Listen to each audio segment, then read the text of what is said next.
Hello, let's look at implicit differentiation and inverse functions. Okay, so in this section, we're going to talk about implicit differentiation, which is applied if you're working with implicit functions. Okay, so implicit functions are functions that you are not able to solve for y easily.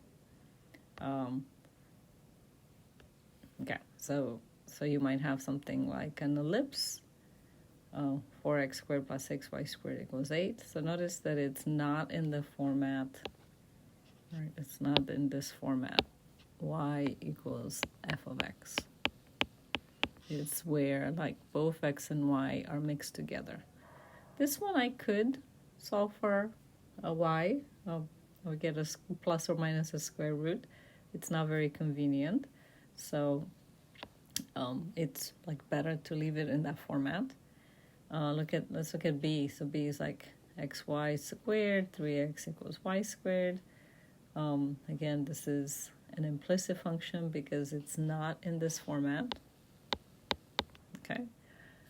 We could solve for y if we wanted to, but it would be like a bit of a messy function. Here's a couple other ones. X cubed, y cubed is 3xy. This one we actually cannot solve for y, so we kind of stuck in that format. Same for the part D with the sine of y and plus y, that you can't solve for y at all. So you cannot put in the format y equals f of x. Another thing you can notice is like these don't pass the vertical line test, which is okay. They're not those kinds of functions. These are implicit functions. So implicit functions often don't pass the vertical line test, but it's okay. We use the vertical line test to just kind of see if it's classified as a function, because if it is, then you can write it y equals f of x, and then you can apply the sort of easier derivative rules. In this case, when we cannot write it as y equals f of x, or if we do, the function is a bit more difficult, then we know that we need to use a different approach, which is you're going to learn here. Okay. So what you might notice also is like these graphs are kind of really pretty and interesting, kind of different that you've seen so far. So the derivative rules that you've learned so far are easily extendable to things that are a little bit more difficult. We still try to find, right, tangent line to graphs and at certain points to see how the function is changing. Okay, so here's the strategy for implicit differentiation. I'll outline 4 steps here, and we're going to follow them to look at a few examples. But step 1 is to take the derivative of both sides of the equation. Keep in mind that y is a function of x.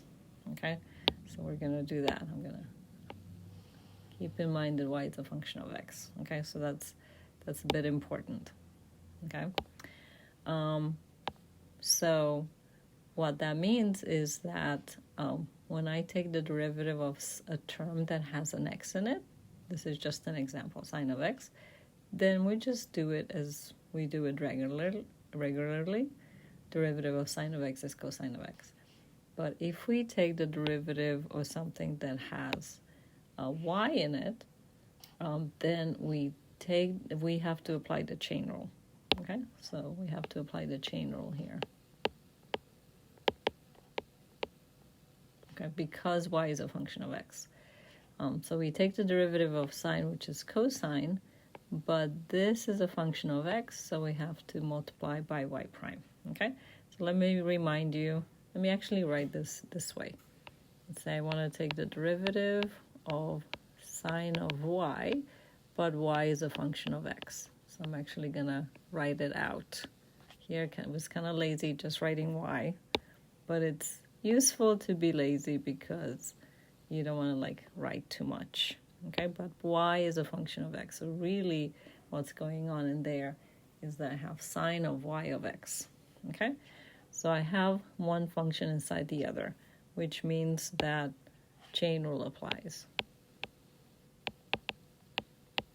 Okay, And for the sine function, right, if I have sine of g of x and I take the derivative, the chain rule says that this is you're gonna take the derivative of the outside, which is cosine of g of x, times the derivative of the inside, which is g prime.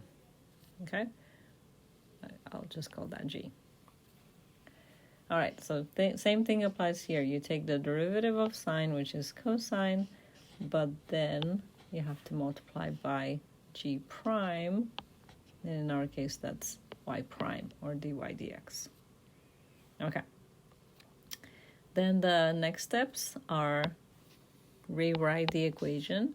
So the terms containing dy dx or y prime are on the left and all the others are on the right. Then if we need to, we factor out the y prime, and then we solve for y prime by dividing both sides of the equation. Okay, so let's go through a few examples and see what happens. All right. Okay, so I'm going to follow the steps. Okay, so the first term here has an x in it. So we take the derivative, we get 2x. The second term here is y squared. It has a y in it. So we take the derivative, we get 2y, but then we multiply by y prime. Okay? And then here, derivative of 25 is 0. So you go through each term of the equation on both sides. When you see x's or constants, it's just the usual rule. But when you see things with y, you apply the rules that you know, here the power rule. But then we multiply by y prime because really this is the chain rule, right? Let me just have here like y squared really means y of x squared. And when I take the derivative of that, we apply the power rule on the outside function, so we get 2y of x to the 1. But then we have to take the derivative of what the inside is, which is y prime of x. And if we write it a bit neater, we get 2y y prime. Okay, so that's what's happening here. All right, cool. Now that we took the derivative, we get the step 2. We want to get the y prime term by itself. So we're going to subtract 2x from both sides. 2y y prime is negative 2x. And then step 4, divide both sides. There's nothing to factor in step 3. So when we move to step 4, we divide by 2y. This cancels out. We get y prime is negative x over y. Okay? And we're done. All right, so what you'll notice with implicit differentiation, like the original function has x and y mixed in the equation all together. The derivative is also going to be with x's and y's. And that's okay, That's basically what we're looking for. All right, let's go to checkpoint 1.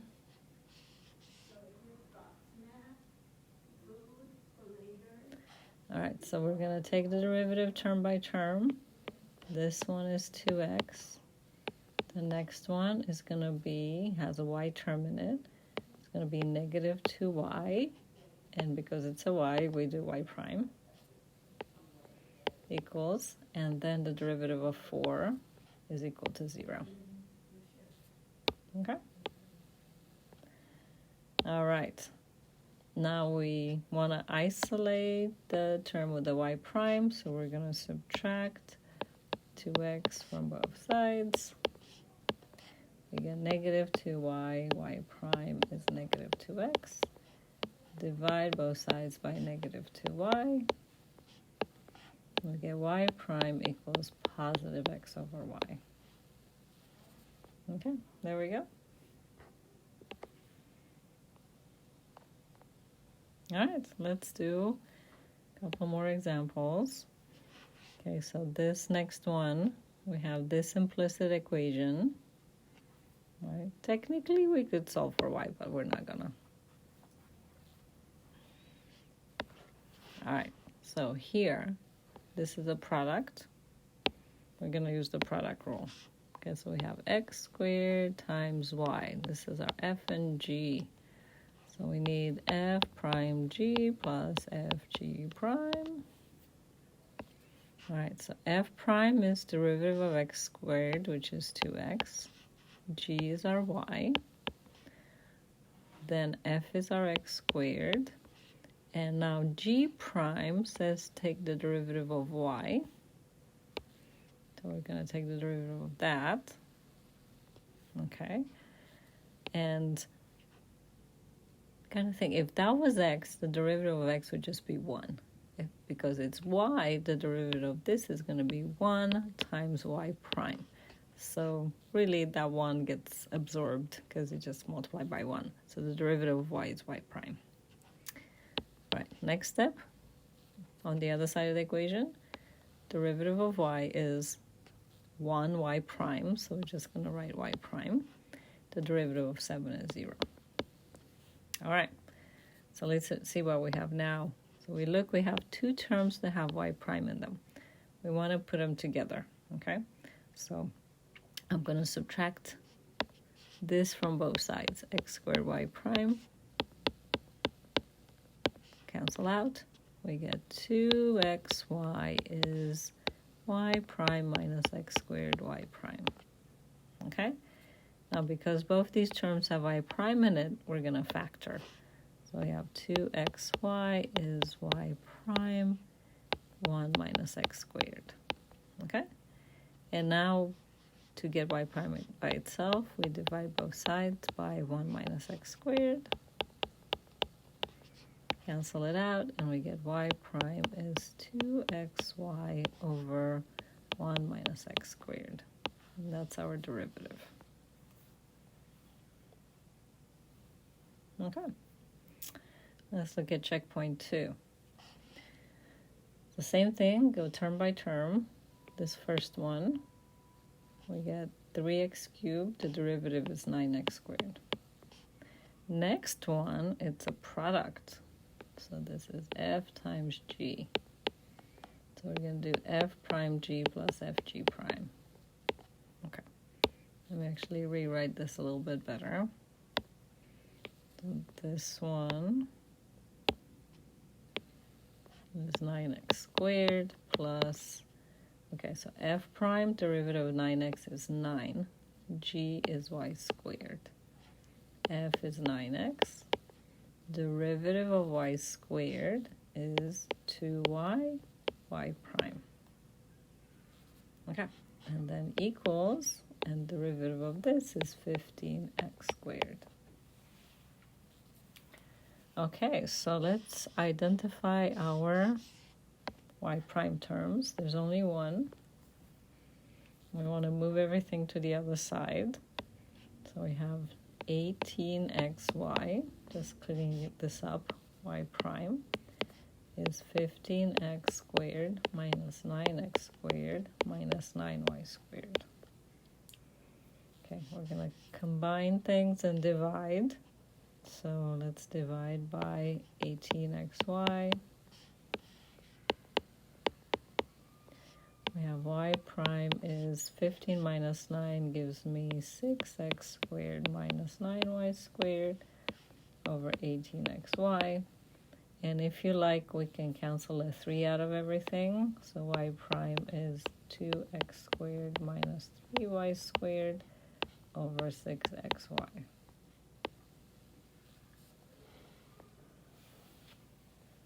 All right, so that's good. We made a start to implicit differentiation. I'm going to stop the video here. And then the next one, we're going to look at second derivatives.